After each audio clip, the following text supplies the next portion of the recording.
हम हर रोज अपने आसपास पेड़ पौधों को देखते हैं, है ना? पर क्या हम सच में उन्हें देखते हैं? मतलब वो देखने में कितने शांत और सिंपल लगते हैं, लेकिन असल में उनकी हरी भरी सतह के नीचे एक पूरी की पूरी दुनिया है। एक ऐसी दुनिया जो रहस्यों से भरी है।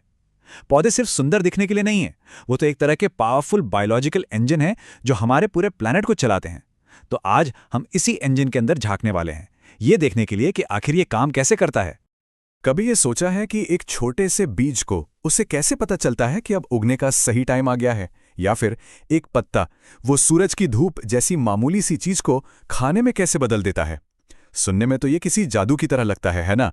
लेकिन ये जादू नहीं है, ये है प्योर साइंस, और इसी को कहते हैं प्लांट फिजियोलॉजी, यानी पादप शरीर क्रिया।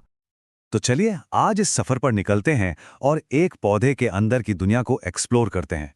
हम 5 मेन चीजों पर बात करेंगे। सबसे पहले उनका एनर्जी फैक्ट्री, फिर वो कैसे ग्रो और कंस्ट्रक्ट करते हैं। इसके बाद हम उनके कमाल के इंटरनल मैसेंजर्स को समझेंगे। ये जानेंगे कि वो समय के संकेतों को कैसे पहचानते हैं, और आखिर में देखेंगे कि वो मुश्किल चुनौतियों का सामना कैसे करते हैं। तो शुरू करते हैं पहले हिस्से से। देखिए, हर मशीन को चलने के लिए फ्यूल चाहिए, है ना? और पौधे भी कोई अलग नहीं है। सच तो ये है कि उनकी पूरी दुनिया ही अपनी एनर्जी खुद बनाने की काबिलियत के आसपास घूमती है। तो चलिए उनके इस कमाल के एनर्जी फैक्ट्री के अंदर चलते हैं।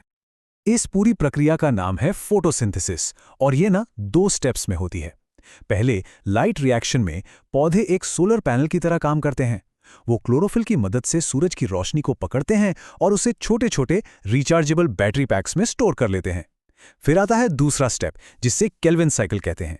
इसमें वो इन्हीं बैटरी पैक्स का इस्तेमाल करके हवा से कार्बन डाइऑक्साइड लेते हैं और उसे शुगर्स में बदल देते हैं, यानी अपने खाने में।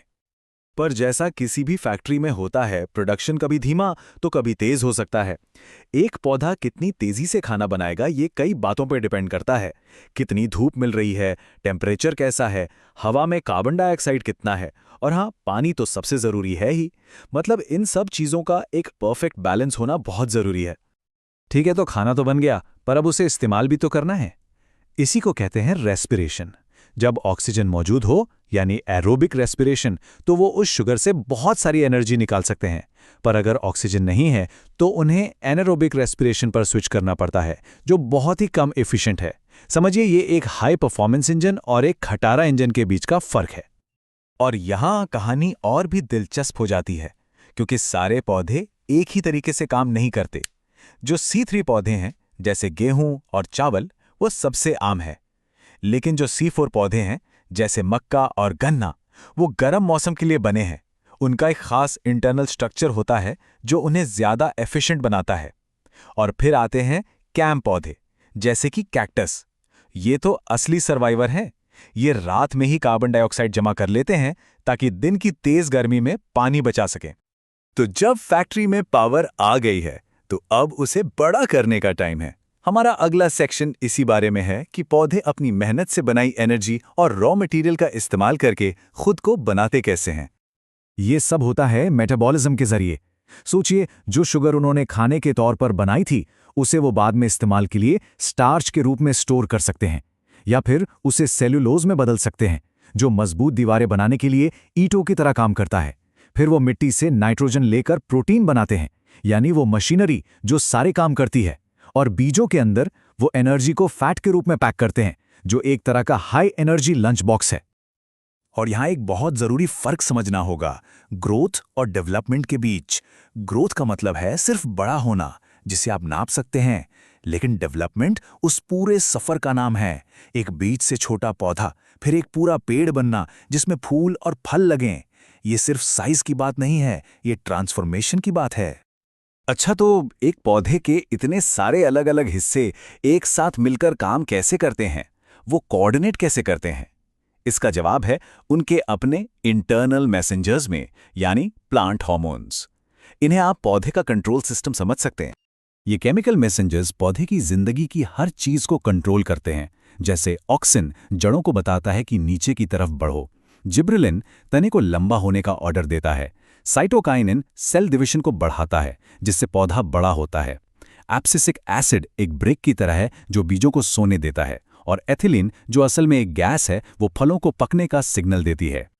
पौधे सिर्फ अपने अंदर के मैसेजेस पर ही रिएक्ट नहीं करते, वो तो बाहरी दुनिया से भी पूरी तरह जुड़े हुए हैं, खासकर गुजरते हुए समय के साथ। जी हाँ, वो मौसम के बदलाव को महसूस कर सकते हैं।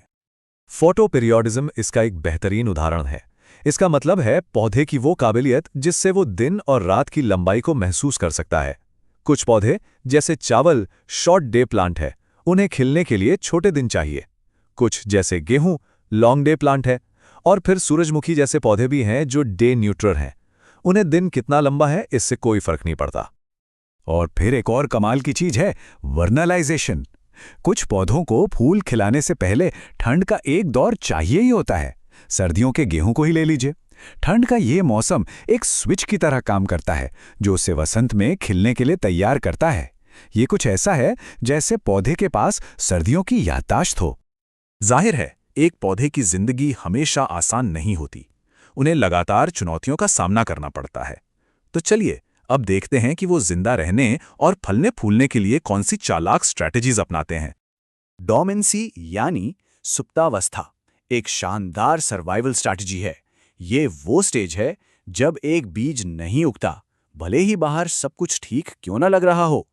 ऐसा उसके हार्ड सीड कोड की वजह से हो सकता है, या हो सकता है कि अंदर के हार्मोन्स उसे रोक रहे हों।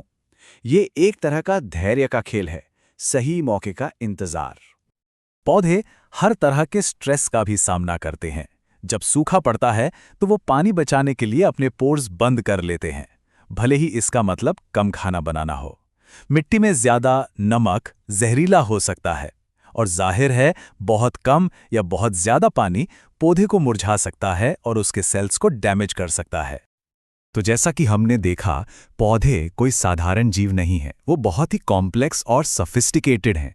वो एनर्जी बनाते हैं, बढ़ते हैं, कम्युनिकेट करते हैं, समय को समझते हैं और मुश्किल हालात से लड़ते हैं।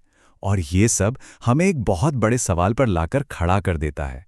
क्या पौधों के इन रहस्यों को समझकर हम दुनिया की कुछ सबसे बड़ी प्रॉब्लम जैसे फूड सिक्योरिटी और क्लाइमेट चेंज को सॉल्व कर सकते हैं?